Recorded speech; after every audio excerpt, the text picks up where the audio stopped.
കേക്കച്ചന് check വെച്ച് 2020. കാലാകാലങ്ങളായി കോൺഗ്രസിന് വളക്കൂറുള്ള കൊച്ചിയുടെ ചുമതല പിടിച്ചു വാങ്ങി പിണറായി ഭരണത്തിൽ പൊറുതിമുട്ടിയ ജനങ്ങൾ സഹികെട്ട് ഇടതുപക്ഷ സ്ഥാനാർത്ഥികളെ അറിഞ്ഞു തോൽപ്പിക്കുമ്പോൾ എട്ടുകാലി മൂഞ്ഞിനെ പോലെ ഇത്തവണ അതിൻ്റെ പിതൃത്വം ഏറ്റെടുക്കാമെന്ന് കരുതി നിന്ന കേക്കച്ചന് ഇരുട്ടടി കൊടുത്തുകൊണ്ട് 2020 രംഗത്ത് വരുന്ന തദ്ദേശ തെരഞ്ഞെടുപ്പിൽ കൊച്ചി കോർപ്പറേഷനിലെ 76 ഡിവിഷനിലും മത്സരിക്കുവാൻ തീരുമാനിച്ചതായി 2020 chief coordinator Sabu M Jacob അറിയിച്ചു. മാത്രമല്ല, ഇത്തവണ സംസ്ഥാനത്തെ 60 പഞ്ചായത്തുകളിലും 4 മുനിസിപ്പാലിറ്റികളിലും മത്സരിക്കുമെന്നും അദ്ദേഹം അറിയിച്ചു. 1600 സ്ഥാനാർത്ഥികൾ ഇത്തവണ മത്സരരംഗത്തുണ്ടാവും. കുന്നത്തുനാട്ടിലെ പുതുർക്ക, തിരുവാണിയൂർ പഞ്ചായത്തുകളിൽ മുഴുവൻ സ്ഥാനാർത്ഥികളും സ്ത്രീകളായിരിക്കുമെന്നും മത്സരിക്കുന്ന 60 പഞ്ചായത്തുകളിലും 80% സ്ഥാനാർത്ഥികളും സ്ത്രീകളായിരിക്കുമെന്നും സാബു എം ജേക്കബ് വിശദമാക്കി. കൊച്ചി കോർപ്പറേഷനിലടക്കം പ്രമുഖരായ ആളുകളെയായിരിക്കും ഇത്തവണ മത്സരത്തിന് ഇറക്കുന്നതെന്നും അദ്ദേഹം പറഞ്ഞു. ഞങ്ങൾ ഏതാണ്ട് 60 പഞ്ചായത്തുകൾ, 4 മുനിസിപ്പാലിറ്റികൾ, പിന്നെ കൊച്ചി കോർപ്പറേഷൻ, ഇതാണ് മത്സരിക്കുന്നത്. ഏതാണ്ട് 1500ഓളം സ്ഥാനാർത്ഥികളാണ് ഇത്തവണ മത്സര രംഗത്തിറങ്ങുന്നത്. ഇപ്പോൾ കഴിഞ്ഞ 20 തെരഞ്ഞെടുപ്പിൽ ഞങ്ങൾ 95 സ്ഥാനാർത്ഥികളെ നിർത്തി. ആ സ്ഥാനത്താണ് ഞങ്ങളിപ്പോൾ 1600ഓളം സ്ഥാനാർത്ഥികളെ നിർത്തുന്നത്. ഇതിലിപ്പോൾ കുന്നത്തുനാട് നിയോജക മണ്ഡലത്തിലെ 7 പഞ്ചായത്തുകളും മുഴുവനായിട്ട് ഞങ്ങൾ സ്ഥാനാർത്ഥികളെ പ്രഖ്യാപിച്ച് അതിൻ്റെ പ്രവർത്തനം നടന്നുകൊണ്ടിരിക്കുകയാണ്. പോസ്റ്ററുകൾ ഒട്ടിച്ചു. ഏതാണ്ട് എനിക്ക് വേണം 1ാം ഘട്ടവും 2ാം ഘട്ടവും തിരഞ്ഞെടുപ്പ് പ്രചാരണം പൂർത്തിയായി കഴിഞ്ഞിരിക്കുന്നു. മറ്റ് പഞ്ചായത്തുകളിലെല്ലാം 1ാം ഘട്ടം പൂർത്തിയായിട്ടുണ്ട്. കോർപ്പറേഷനിൽ 1ാം ഘട്ടം പൂർത്തിയായിട്ടുണ്ട്. ഇനിയിപ്പോൾ സ്ഥാനാർത്ഥികളെ ഇന്നും നാളെയൊക്കെ ആയിട്ട് ഞങ്ങൾ മറ്റെല്ലാ പഞ്ചായത്തുകളിലും ഞങ്ങൾ പ്രഖ്യാപിക്കും. ഞങ്ങൾ ഈ മറ്റ് രാഷ്ട്രീയ പാർട്ടിക്കാരെ പോലെ ഞങ്ങൾ ഇന്നത് വിജയിക്കും, ഇന്നത് ഞങ്ങൾക്കാണ് എന്ന് മുൻകൂട്ടി പറയാനൊന്നും ഞങ്ങളില്ല. കാരണം എല്ലാവരും വിജയിക്കാൻ വേണ്ടിയിട്ടാണ് നിൽക്കുന്നത്. ഞങ്ങളെ സംബന്ധിച്ച് ഇത് ജനങ്ങൾക്ക് വേണ്ടിയിട്ട്, നാടിന് വേണ്ടിയിട്ട് പ്രവർത്തിക്കുന്ന ഒരു രാഷ്ട്രീയ പാർട്ടിയാണ്. അപ്പോൾ ജനങ്ങൾ ആഗ്രഹിച്ചാൽ അവിടെ ഭരണം ഏറ്റെടുക്കുക, അവിടെ നന്നായിട്ട് ഭരണം നടത്തുക, അതാണ് ഞങ്ങൾ ഉദ്ദേശിക്കുന്നത്. അല്ലാതെ ഭരണം കിട്ടിയേ മതിയാകൂ അല്ലെങ്കിൽ വിജയിച്ചേ മതിയാകൂ എന്നുള്ള വാശി ഞങ്ങൾക്കില്ല. അതാണ് മറ്റ് രാഷ്ട്രീയ പാർട്ടിയും 2020 ആയിട്ടുള്ള വ്യത്യാസം. അപ്പോൾ മറ്റുള്ള രാഷ്ട്രീയ പാർട്ടിക്കാർ മത്സരിക്കുന്നത് തന്നെ അതിൽ നിന്ന് ഭീമമായിട്ടുള്ള ഒരു തുക അടിച്ചു മാറ്റുക, അതിൽ വൻ അഴിമതികൾ നടത്തുക. ഇപ്പോൾ ഞങ്ങളുടെ ഇതുവരെയുള്ള ഭരണം വെച്ച് നോക്കുമ്പോൾ ഞങ്ങൾക്കറിയാം, ഒരു പഞ്ചായത്തിൽ ശരാശരി ഒരു 3 കോടി രൂപ നമുക്ക് ഒരു വർഷം അഴിമതി നടത്താൻ പറ്റും. അപ്പോൾ എന്ന് പറഞ്ഞു കഴിഞ്ഞാൽ ഏതാണ്ട് 5000 കോടി രൂപയാണ് ഒരു വർഷം ഈ കേരളത്തിലെ 941 പഞ്ചായത്ത്, മുനിസിപ്പാലിറ്റിയും കോർപ്പറേഷനുമായിട്ട് ജനങ്ങളുടെ നികുതി പണം രാഷ്ട്രീയ പാർട്ടികളുടെ പോക്കറ്റിലേക്ക് പോകുന്നത്. അതിന് വ്യത്യസ്തമായിട്ട് പ്രവർത്തിക്കുന്ന ഒരു പാർട്ടിയാണ് ഞങ്ങളത്. അപ്പോൾ ഈ അഴിമതി പൂർണ്ണമായിട്ടും തടഞ്ഞ് ഞങ്ങൾ മുന്നോട്ട് പോകുമ്പോഴാണ് ഈ 3 കോടി 4 കോടി രൂപ മിച്ചം വരുന്നത്. ഇപ്പോൾ കിഴക്കമ്പലം പഞ്ചായത്ത് ഞങ്ങൾ 10 വർഷം പൂർത്തിയാക്കി. ഇപ്പോൾ ഇനി ഓരോ വർഷവും ഏറ്റവും ചുരുങ്ങിയത് ഒരു 4 കോടി 5 കോടി രൂപ നമുക്ക് മിച്ചം വയ്ക്കാൻ സാധിക്കും. ആ രീതിയിലേക്ക് അതിൻ്റെ വികസനം, ക്ഷേമപ്രവർത്തനങ്ങൾ പൂർത്തിയായി കഴിഞ്ഞിരിക്കുന്നു. അപ്പോൾ അതുകൊണ്ട് ഈ 4 പഞ്ചായത്ത് വിജയിക്കണമോ എന്ന് വേണ്ടയോ എന്ന് തീരുമാനിക്കേണ്ട ജനങ്ങളാണത്. അത് വിജയിപ്പിച്ചാൽ ഞങ്ങൾ ഏറ്റെടുക്കും, വിജയിപ്പിച്ചില്ലെങ്കിൽ സന്തോഷം. ആ രീതിയിൽ ഞങ്ങൾക്ക് ആരോടും അങ്ങനെ ഒരു വിരോധമോ അല്ലെങ്കിൽ അത് ജയിച്ചേ മതിയാകൂ എന്നുള്ള താല്പര്യമൊന്നുമില്ല. ഈ കൊച്ചി കോർപ്പറേഷൻ എന്ന് പറഞ്ഞു കഴിഞ്ഞാൽ നമുക്കറിയാം, കേരളത്തിലെ ഏറ്റവും പ്രധാനപ്പെട്ട ഒരു കോർപ്പറേഷനാണത്. എന്നാൽ ഏറ്റവും കൂടുതൽ അഴിമതി നടക്കുന്ന ഒരു കോർപ്പറേഷനാണ്. എനിക്ക് തോന്നുന്ന ഒരു 75-100 കോടി രൂപയുടെയെങ്കിലും അഴിമതി ഒരു വർഷം നടക്കുന്നുണ്ടാവും അവിടെ. അത്രമാത്രം കുത്തഴിഞ്ഞാണ് കാര്യങ്ങൾ പോയിക്കൊണ്ടിരിക്കുന്നത്. അതിപ്പോൾ LDF ഭരിച്ചു, UDF ഭരിച്ചു. പക്ഷേ നമുക്കറിയാം, 60 വർഷം മുമ്പ് കൊച്ചി എങ്ങനെയായിരുന്നു, ഇന്നും അതുപോലെയൊക്കെ തന്നെയാണ്. അതേ വെള്ളക്കെട്ട് അവിടെയുണ്ട്, കൊതുക് ശല്യം അവിടെയുണ്ട്, മാലിന്യം അവിടെയുണ്ട്, ട്രാഫിക് ജാം അവിടെയുണ്ട്. ഒരു പ്രശ്നങ്ങളും ഇതുവരെ ആർക്കും പരിഹരിക്കാൻ സാധിച്ചിട്ടില്ല. കാരണം അത് പരിഹരിക്കുക എന്നുള്ളത് അവരുടെ അജണ്ടയിലില്ല.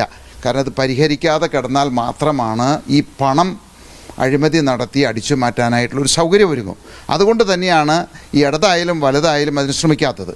ഞങ്ങളെ സംബന്ധിച്ച് കൊച്ചിയെ ഒന്ന് മാറ്റിയെടുക്കണം. കാരണം കേരളത്തിൻ്റെ ഏറ്റവും പ്രധാനപ്പെട്ട വ്യവസായ ഹബ്ബാണ്, തലസ്ഥാനമാണ്, ഏറ്റവും കൂടുതൽ ആളുകൾ വരുന്ന ഒരു സ്ഥലമാണ്. അപ്പോൾ ഞങ്ങൾ ഉദ്ദേശിക്കുന്നത് കൊച്ചിയെ മാറ്റി സൗത്ത് ഇന്ത്യയിലെ തന്നെ ഏറ്റവും നല്ലൊരു വൈബ്രൻറ്റ് സിറ്റി ആയിട്ട് മാറ്റുക എന്നുള്ളതാണത്.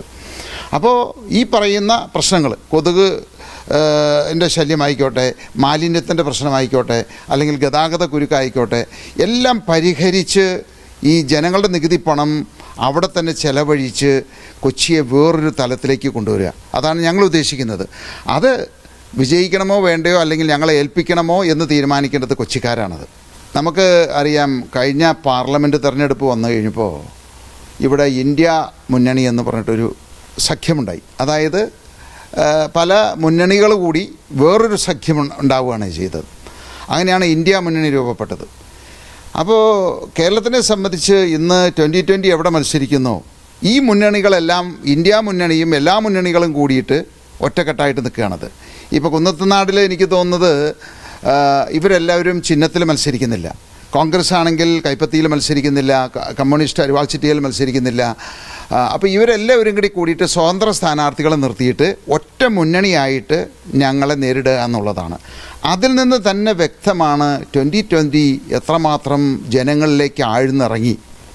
അല്ലെങ്കിൽ 2-3 ദേശീയ പാർട്ടികൾ 29ഓളം രാഷ്ട്രീയ പാർട്ടികൾ ചേർന്ന് ഇതുപോലെയുള്ളൊരു പ്രസ്ഥാനത്തെ, ചെറിയൊരു പ്രസ്ഥാനത്തെ ആക്രമിക്കുക അല്ലെങ്കിൽ ഒന്നിച്ച് നിന്ന് മത്സരിക്കേണ്ട ഒരു സാഹചര്യം വരിക എന്ന് പറയുമ്പോൾ 2020 പ്രസ്ഥാനം ഈ 10 വർഷം കൊണ്ട് ജനങ്ങളുടെ ഹൃദയങ്ങളിലേക്ക് എത്രമാത്രം ആഴ്ന്നിറങ്ങി, അതിനെ രാഷ്ട്രീയക്കാർ എത്രമാത്രം ഭയപ്പെടുന്നു എന്നുള്ളതാണ് അതിൽ നിന്ന് കാണിക്കുന്നത്.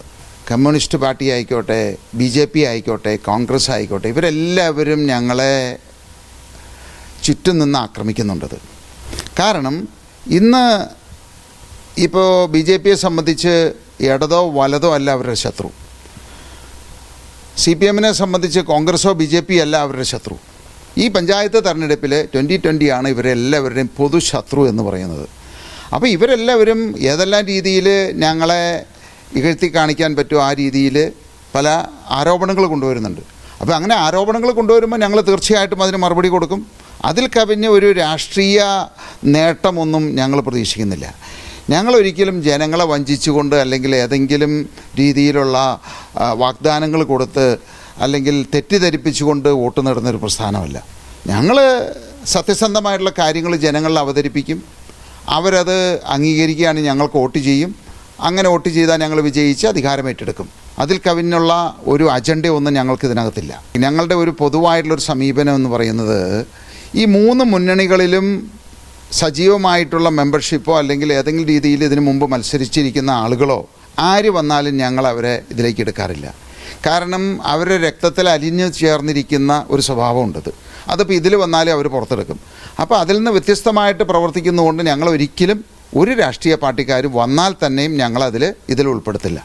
ആളുകൾ വരുന്നുണ്ട്, പല ആളുകളും പല രീതിയിൽ, പല പാർട്ടികളും, ചെറിയ പാർട്ടികളും വലിയ പാർട്ടികളിലൊക്കെ ആളുകൾ അവിടെ സീറ്റ് കിട്ടാതെ വരുമ്പോൾ ഇവിടെ വന്ന് അവർ സീറ്റ് ചോദിക്കും. ഞങ്ങളത് വളരെ സന്തോഷപൂർവ്വം അത് നിരസ്കരിക്കുകയാണ് ചെയ്യാറ്. ഞങ്ങളിപ്പോൾ 90 കാൻഡിഡേറ്റിൽ നിന്ന് 1600 സ്ഥാനാർത്ഥികളിലേക്ക് ഞങ്ങൾ മത്സരം നീട്ടുകയാണത്. അപ്പോൾ അങ്ങനെ ഒരു സാഹചര്യത്തിൽ ഇത് കേരളത്തിലെ ജനങ്ങൾ തീരുമാനിക്കേണ്ട ഒരു കാര്യമാണത്. ഈ പാർട്ടിയെ നമുക്ക് തിരഞ്ഞെടുക്കണമോ വിജയിപ്പിക്കണമോ, ഇവരുടെ കൈകളിൽ ഈ കേരളം അല്ലെങ്കിൽ ഈ നാട് സുരക്ഷിതമാണോ എന്ന് തീരുമാനിക്കേണ്ടത് അവരാണത്. അപ്പോൾ അതുകൊണ്ട് ഇന്നത് വിജയിക്കും അല്ലെങ്കിൽ ഞങ്ങൾ വിജയിച്ചിരിക്കുമെന്ന് പറയാൻ ഞാൻ ആളല്ല. ഇനി ഇതെല്ലാം കേട്ട് മൊത്തത്തിൽ കിളിപോയ നെട്ടൂർ കേക്കച്ചൻ തൻ്റെ സിൽബന്ധികളെ ഇടതും വലതും ഇരുത്തി കൊച്ചിയിൽ നടത്തിയ പത്രസമ്മേളനം ഒന്ന് കാണുക. കേക്കച്ചൻ്റെ ആ ഇളിയും കൂറത്തരവും കണ്ടാൽ കൈയില്ലാത്തവനും ഏച്ചുകെട്ടി വച്ചടിക്കും. ചിരിച്ചുകൊണ്ട് സംസാരിക്കണം എന്ന് PR മാനേജർമാർ പറഞ്ഞത് ഓർത്ത് ഇടയ്ക്കിടയ്ക്ക് ഇളിക്കുകയും ഇതിനിടയ്ക്ക് ആ പഴയ ഫ്രോഡ് സ്വഭാവം ഇറങ്ങി വരികയും ചെയ്യുന്നത് നിങ്ങളൊന്ന് ശ്രദ്ധിക്കുക. അങ്ങനത്തെ കാര്യമൊന്നും എന്നോട് ചോദിക്കല്ലേ, അത് ആ മേലാറ്റൂരിലെ മണ്ഡലം പ്രസിഡന്റിനോട് ചോദിക്കും. വെറുതെ കുത്തിത്തിരിപ്പുണ്ടാക്കാൻ വേണ്ടി കൈലിക്കാരൻ ചോദിക്കുകയാണ് മേലാറ്റൂർ മണ്ഡലത്തിൽ 8ാം വാർഡ് ഏതാണെന്ന്. അല്ല, എന്നോട് ഞാൻ ഇരിക്കുന്ന ഒരു പൊസിഷനിൽ ഇരിക്കുന്ന ഒരാളല്ലേ ഞാൻ. അത് താങ്കൾ പോയി ഒരു വണ്ടി എടുത്ത് മേലാറ്റൂരിൽ പോയിട്ട് മേലാറ്റൂരിലെ മണ്ഡലം പ്രസിഡന്റിനോട് ചോദിക്കും. അപ്പോൾ മണ്ഡലം പ്രസിഡന്റ് പറഞ്ഞു തരും. അല്ല, മണ്ഡലം പ്രസിഡന്റ് പറഞ്ഞു തരും. ഒന്നുമില്ല എന്നിട്ട് ചോദിക്കുകയാണ്, കുത്തിത്തിരിപ്പ് ചോദ്യം ചോദിക്കുകയാണ്. മേലാറ്റൂർ ഏത് മേലാറ്റൂര്? അത് പോയി അന്വേഷിക്കുക, വണ്ടി എടുത്ത് പോയി. ഇല്ലേ, അവിടുത്തെ നിങ്ങളുടെ റിപ്പോർട്ടറോട്, കൈരളി റിപ്പോർട്ടറോട് പോയി മേലാറ്റൂരത്തെ മണ്ഡലത്തിൽ എന്തായെന്ന് ചോദിക്കുക. എന്നോട് എറണാകുളത്തിരിക്കുന്ന എന്നോട് മേലാറ്റൂർ മണ്ഡലം. എന്തൊരു കഷ്ടമാണ് നിങ്ങളുടെ കാര്യം. വേറെ എന്തെങ്കിലും ചോദ്യമാണോ ചോദിക്കും?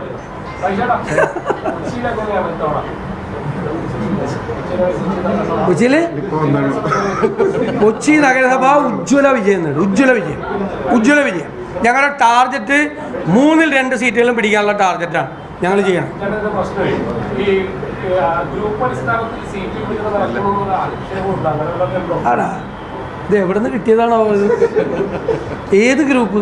കോൺഗ്രസ്സിലൊന്നും ഗ്രൂപ്പുമില്ല, എല്ലാവരും ഒരുമിച്ചാണ് നിൽക്കുന്നത്, ഒരു ഗ്രൂപ്പുമില്ല. ഒന്നാമത്തെ ഈ ചാർജുള്ള ഒരാൾ ഞാനാണ്. ഈ കൊച്ചിൻ കോർപ്പറേഷൻ്റെ ചാർജ് എനിക്കാണ് നേതൃത്വം തന്നിരിക്കുന്നത്. ഈ സീറ്റ് വിഭജനവുമായി ബന്ധപ്പെട്ട ഈ ആർക്കൊക്കെയാണ് ഇതുവരെ കൊടുത്തിരിക്കുന്നതെന്ന് എനിക്കറിയാൻ പാടില്ല. പിന്നെ നമുക്കവിടെ നിന്ന് കിട്ടിയത് അല്ലെ ചോദിച്ചാണ്, എനിക്കറിയില്ല. കാരണം വെച്ചാൽ അതിൻ്റെ ഒരു ഞങ്ങൾ സീറ്റ് വിഭജനം UDF ഘടകകക്ഷികൾക്ക് കഴിഞ്ഞ് ഞങ്ങളുടെ നേതാക്കന്മാർ അതിലിരിക്കേണ്ട പ്രധാനപ്പെട്ട രണ്ടുപേരാണ് എൻ്റെ ഇടതും വലതും ഇരിക്കുന്നത്. അവർക്ക് പോലും അറിയാൻ പാടില്ല. ആ ചർച്ചയിൽ ഞാൻ ചർച്ചയിലുണ്ടായില്ല. ഈ ചർച്ചയിൽ പങ്കെടുത്ത് ഇവർക്ക് പോലും അറിയില്ലാത്ത കാര്യമാണ്. വേറെ വല്ല ചോദ്യം ഉണ്ടെങ്കിൽ 2020 പിടിക്കുവാൻ പോകുന്ന വോട്ടുകൾ 95% കോൺഗ്രസിൻ്റെ വോട്ടുകളാകും എന്നതിൽ തർക്കമൊന്നും വേണ്ട. കേക്കച്ചൻ്റെ ഈ അളിഞ്ഞ ചിരി കാണുമ്പോൾ കോൺഗ്രസ്സുകാർ ആ കലിപ്പിൽ 2020 സ്ഥാനാർത്ഥികൾക്ക് വോട്ട് കുത്തും. ഈ കേക്കച്ചനെ മുന്നിൽ നിർത്തി വരുന്ന തിരഞ്ഞെടുപ്പിനെ അഭിമുഖീകരിച്ചാൽ 8 നിലയിൽ പൊട്ടുമെന്ന് ഞങ്ങൾ പറഞ്ഞത് ഇതുകൊണ്ടാണ്. എറണാകുളത്തെ റിയൽ എസ്റ്റേറ്റ്, ബ്ലേഡ്, മയക്കുമരുന്ന് മാഫിയകളാണ് കേക്കച്ചന് വേണ്ടി അരയും തലയും മുറുക്കി കളത്തിൽ ഇറങ്ങിയിരിക്കുന്നത്. അതിൻ്റെ വിശദാംശങ്ങൾ നാളെ. ഇനി മിഷൻ 250യുടെ 27ാം ദിനത്തിൽ ITV ന്യൂസ് റിയാക്ട് ഫോർ റൈറ്റിൽ ലഭിച്ച കോൺഗ്രസ് അനുഭാവികളുടെ പ്രതികരണങ്ങൾ കാണുക. അത് എൻ്റെ വീട് കോട്ടയം പാമ്പാടി സദാനന്ദൻ. ഞാൻ യൂത്ത് കോൺഗ്രസിന്റെ ഒക്കെ സജീവ പ്രവർത്തകനായിരുന്നു. ഇപ്പം 10 വയസ്സായി. ഞാനിപ്പോ ശരിക്കും പറഞ്ഞു കഴിഞ്ഞാൽ ഇതിനകത്ത് ഒന്നിനും ഇല്ല. എന്ത് പറ്റിയെന്ന് പറഞ്ഞാൽ ഇവന്മാരുടെയൊക്കെ പ്രവൃത്തി അതല്ലേ. അതുകൊണ്ട് തന്നെയാ സത്യമായിട്ടും. കാരണം നമുക്ക് ഇന്ത്യൻ നാഷണൽ കോൺഗ്രസ് എന്ന് പറഞ്ഞു കഴിഞ്ഞാൽ ഇവൻ്റെതും തന്തയുടെ വകയൊന്നും അല്ല. ശരിയാണോ? അതൊരു സംസ്കാരമുണ്ട്. ആ സംസ്കാരത്തിലാണ് നമ്മൾ വിശ്വസിക്കുന്നത്. അല്ലാതെ ഈ പറയുന്ന ഇവനോ അല്ലെങ്കിൽ രമേശോ ഒന്നുമല്ല. അതിനകത്ത് ആണുങ്ങളുണ്ടായിരുന്നു, അവര് കാലം ഉണ്ടായിരുന്നു. ലീഡർഷിപ്പിൽ നിൽക്കാൻ നിങ്ങൾക്ക് താല്പര്യമില്ല? എന്താണ്? എനിക്ക് താല്പര്യമില്ല. ലീഡർഷിപ്പിൽ നിൽക്കാനും എനിക്ക് താല്പര്യമില്ല. അവനൊക്കെ വേറെ ഒരു സ്റ്റൈലല്ലേ. അവനൊക്കെ ആരും അംഗീകരിക്കുന്നേ? ശരിക്കും പറഞ്ഞു കഴിഞ്ഞാൽ ഇനിയിപ്പോ ഈ 3 ഊഴം പിണറായി തന്നെ ഭരിക്കണമെന്ന് ഞാൻ പറയുന്നത്. അതാ അത് ഭരണഗുണം കൊണ്ടൊന്നും അല്ല. പക്ഷെങ്കിൽ ഒന്നുകൂടെ ഇമ്മ പഠിക്കാനുണ്ട്. അതുകൊണ്ട് തന്നെ ഇപ്പൊ ഈ 2 ടേണ് ഇപ്പൊ ഈ പ്രതിപക്ഷത്തിരുന്നപ്പോ എന്റെ സുഖം മനസ്സിലായല്ലോ ഇവന്മാർക്ക്. അപ്പൊ ഒന്നുകൂടെ ഇരുന്ന് കഴിഞ്ഞാൽ പിന്നെ ഇവന്മാർ ഇല്ലാതായിക്കോളും. ഇവിടെ പാവം പിടിച്ച ഒരു രാഹുൽ ഗാന്ധി അവിടെ കിടന്ന് കളിച്ചിട്ട് ഒരു കാര്യവുമില്ല. കാരണം അങ്ങേര് പറയുന്നൊന്നും ഇവന്മാരിവിടെ നടപ്പാക്കുന്നില്ല. ഇവിടെ ഗ്രൂപ്പും ഗ്രൂപ്പീസും ഇവന്മാർക്ക് ഇഷ്ടപ്പെട്ടവരെ മാത്രം തിരികെ കയറ്റുന്നത്. ആ ഷാഫി പറമ്പ്, അതുപോലുള്ള ശ്രീകണ്ഠനുണ്ട്, അതുപോലെ എത്രയോ നല്ല ചെറുപ്പക്കാർ നേതാക്കന്മാർ. രാഹുലൊക്കെ എന്ന് പറഞ്ഞു കഴിഞ്ഞാൽ ജയിലിൽ പോയ ആളല്ലേ. സമരം ചെയ്ത് ജയിലിൽ പോയി അടിയും മേടിച്ച് പോയത്. ഇവനൊക്കെ എവിടെയെങ്കിലും ജയിലിൽ പോയിട്ടുണ്ടോ? ഇല്ലല്ലോ. ഈ പറയുന്ന രമേശോ, ഈ പറയുന്ന ഹസനോ, ഈ പറയുന്ന ഒരു നേതാക്കന്മാർ, ഈ പറയുന്ന KC വേണുഗോപാലോ VD സതീശനോ എവിടെയെങ്കിലും ജയിലിൽ കിടന്നിട്ടുണ്ടോ? ഇല്ലല്ലോ. പ്രസ്ഥാനത്തിന് വേണ്ടി കഷ്ടപ്പെട്ട് ജനങ്ങൾക്ക് വേണ്ടി നമ്മുടെ ഈ കോൺഗ്രസിന് വേണ്ടി സംസാരിച്ചിട്ടുള്ള യുവ നേതാക്കളെ ഇരുത്തിയിട്ട് ഇവനൊക്കെ എന്നെ കാണിക്കുകയാണെന്ന് ഇതൊന്നും മനസ്സിലാകുന്നില്ല നമുക്ക്. ഇന്ന് ശ്രദ്ധിച്ചോ? അതായത് കൊച്ചിയിൽ കോൺഗ്രസിനെ സംബന്ധിച്ചിടത്തോളം കോൺഗ്രസിന്റെ ഏറ്റവും വലിയ സ്ട്രോങ് തട്ടകമാണ് എറണാകുളം. അവർക്ക് ഏറ്റവും സാധ്യതയുള്ള സ്ഥലമാണ്.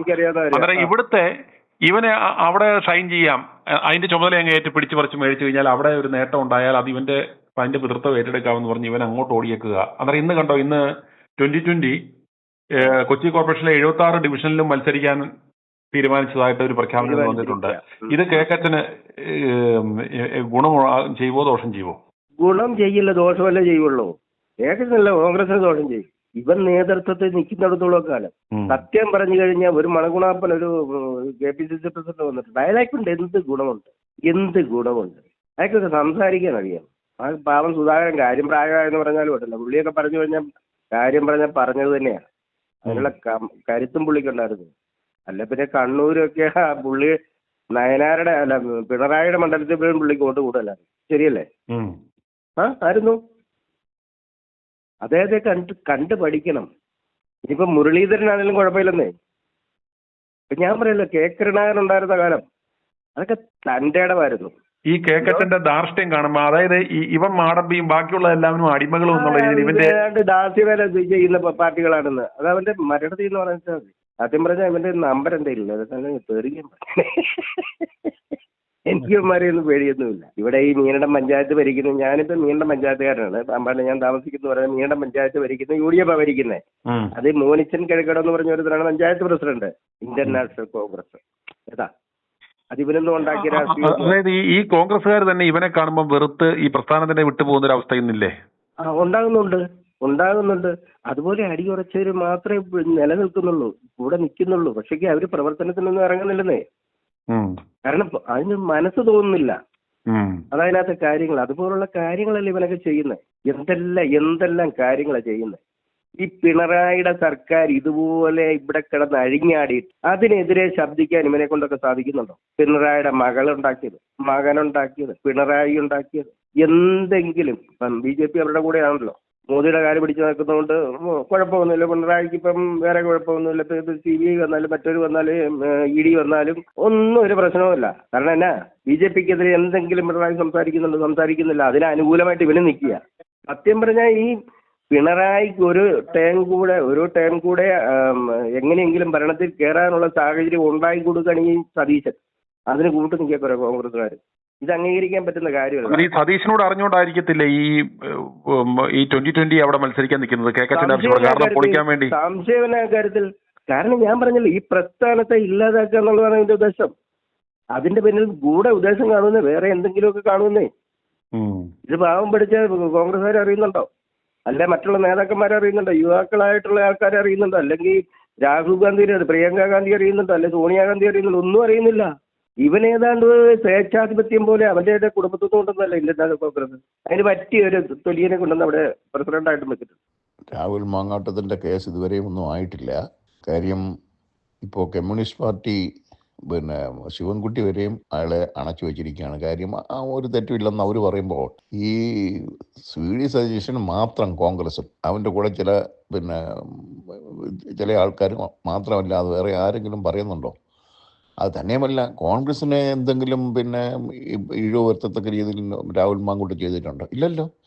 അവന് ആരോട് പെണ്ണുങ്ങളോട് സംസാരിക്കുകയോ അല്ലെങ്കിൽ ചെയ്തോ എന്നുള്ളത് അത് അവൻ്റെ സ്വന്തം കാര്യമല്ലേ. അതിൽ ഇവനാരെ കയറി ഇവനാണ് എല്ലാവരുടെയും ഈ പിള്ളേരെ ഉണ്ടാക്കുന്ന മിഷൻ്റെ ഉത്തരവാദിത്വം എടുത്തിരിക്കുന്നത്. ഇവനെല്ലാവരുടെയും സീൽ വെച്ചിരിക്കുകയാണ്. കോൺഗ്രസ്സിലുള്ള ഇവൻ്റെ നേതാക്കന്മാർ, ഇവൻ്റെ കൂടെ ഉള്ളവരെയൊക്കെ ആ സീലില്ലെങ്കിൽ അവരുടെ പേരിൽ നടപടിക്കാൻ ഇവനാരാ? ഇവൻ എത്ര അടുത്ത് പോകുന്നുള്ളത് അവൻ്റെ നോക്കുമ്പോഴല്ലേ തേഞ്ഞിരിക്കുന്നത് കാണത്തുള്ളൂ. എന്നിട്ട് ഇവൻ ഇവിടെ ഇത്ര എതിരായിട്ട് സംസാരിക്കുന്നവൻ ആരുണ്ട്?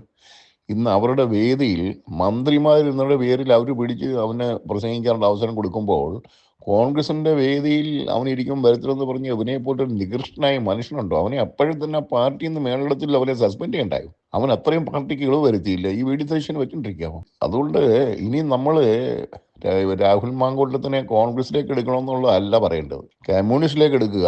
അവൻ്റെ ഭാവി നമ്മൾ രാഹുലിനെ സ്നേഹിക്കുന്നുണ്ടെങ്കിൽ ഇനിയും കോൺഗ്രസിൽ പോയാലും അവർ ഒരു നല്ല പദവി കൊടുക്കത്തില്ല.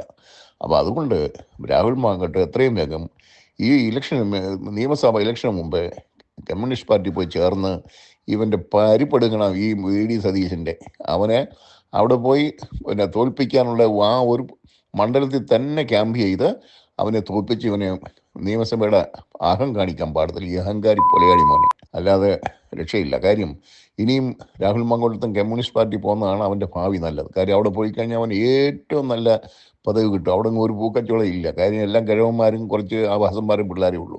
ആ ഇടത്ത് വിവരം അറിയാവുന്ന ഒരുത്തം പോയി കഴിഞ്ഞാൽ നല്ലപോലെ ശോഭിക്കും. അവിടെ ഉള്ള പെണ്ണുങ്ങളും ആണുങ്ങളും എല്ലാം രാഹുൽ മാങ്കൂട്ടത്തിനെ ചേർത്ത് നിർത്തും. കാര്യം ഇപ്പോൾ അവർ ചേർത്ത് നിർത്തിയിരിക്കുകയാണല്ലോ. 2 മന്ത്രിമാരിക്കുന്ന സഭയിൽ കയറി സംസാരിക്കാനുള്ള സമയം കൊടുത്ത പിന്നെ അവരുടെ ആളായി. അതുകൊണ്ട് യുവന്മാർ പോയി ഊമ്പത്തേ ഉള്ളൂ ഈ കോൺഗ്രസ്സുകാരന്മാരും VD സതീശനും ഒക്കെ.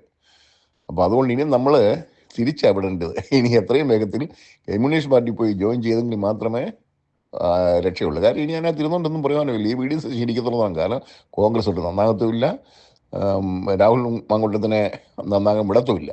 കാര്യം അല്ലെങ്കിൽ ഇത്രമേൽ ചേർവർത്തി എന്ത് ഇവനൊരൊറ്റ ആളല്ലേ ഉള്ളൂ ഇങ്ങനെ എതിർക്കുന്നത് ഓപ്പണായിട്ട്? ഒരുത്തരുമില്ലല്ലോ.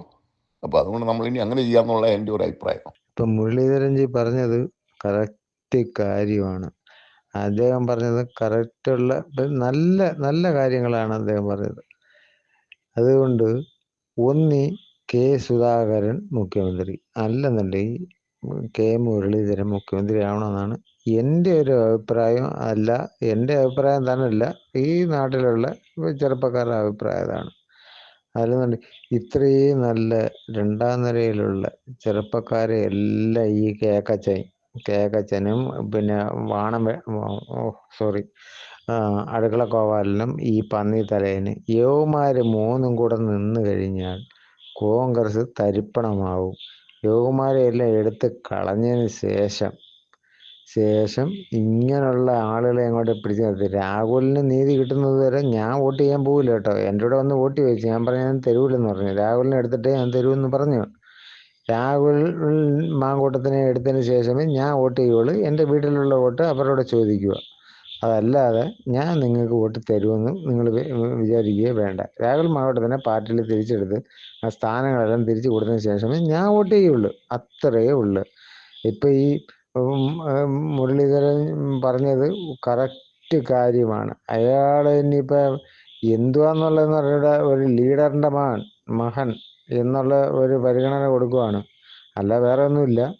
അയാൾ പറയാതെ ഇന്നും കോൺഗ്രസിന് വേണ്ടിയിട്ട് ഇടയ്ക്ക് വെച്ച് ഒരു DAC ഒക്കെ ഉണ്ടാക്കി പോയായിരിക്കാം. എന്നാലും ശരി തന്നെ അയാൾ എല്ലാം പ്രായശ്ചിത്തം ചെയ്തുകൊണ്ട് തിരിച്ചു വന്ന ആളാണ്. അയാൾ കോൺഗ്രസിന് വേണ്ടിയിട്ട് നിൽക്കുന്നതാണ്, അല്ലെങ്കിൽ BJP വരാതിരിക്കാനുള്ള ശ്രമിക്കുന്ന ആളാണ്. അയാൾ പല സ്ഥലത്തും പരീക്ഷണത്തിന് കൊണ്ടിരുന്ന ആളാണ്.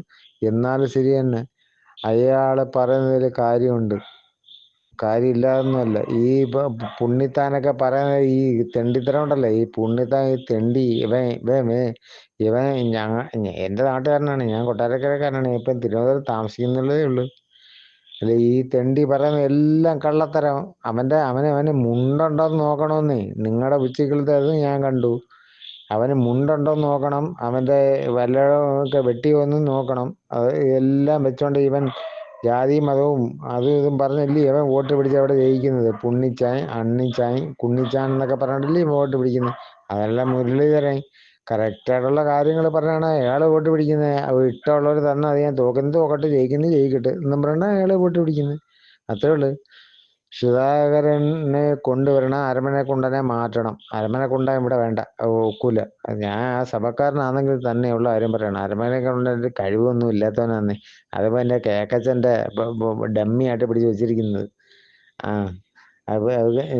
ഒന്നീ സുധാകരൻ സാറ് മുഖ്യമന്ത്രിയാണോ അല്ലെങ്കിൽ മുരളീധരൻ മുഖ്യമന്ത്രിയാണോ. അത് അല്ലെങ്കിൽ നമ്മുടെ ശശി തരൂര്, അയാൾ നല്ലൊരു മനുഷ്യനാണ്. അയാൾ വളരെ ഇവന്മാർ സമ്മതിക്കുള്ളന്നേ. അത് ഈ അടുക്കള കോവാലിലാണ് അതിൻ്റെ മെയിൻ ആള്. അത് നമുക്കറിയാം, എല്ലാം നമ്മൾ കണ്ടും കേട്ടോണ്ടിരിക്കുന്ന ആളുകളാണ്. അതുകൊണ്ട് നമുക്കറിയാം ഈ കള്ളന്മാരുടെ പരിപാടിയെല്ലാം നമുക്കറിയാം. അതുകൊണ്ട് ഈ പരനാറി വീണ്ടും ഭരണത്തിൽ വരാനുള്ള ഏർപ്പാടാണ് ഈ കേക്കച്ചൻ ചെയ്തുകൊണ്ടിരിക്കുന്നത്. ഈ തെണ്ടി, ഈ നാറി, ഇവൻ്റെ മറ്റേ അത് ഞാൻ പിന്നെ പറഞ്ഞുതരാം. i2i News, an eye for truth. i2i News subscribe ചെയ്തിട്ടില്ലാത്തവർ ഇപ്പോൾ തന്നെ സബ്സ്ക്രൈബ് ചെയ്യുക. നോട്ടിഫിക്കേഷൻ ലഭിക്കുവാൻ ബെൽ ബട്ടണും അമർത്തുക.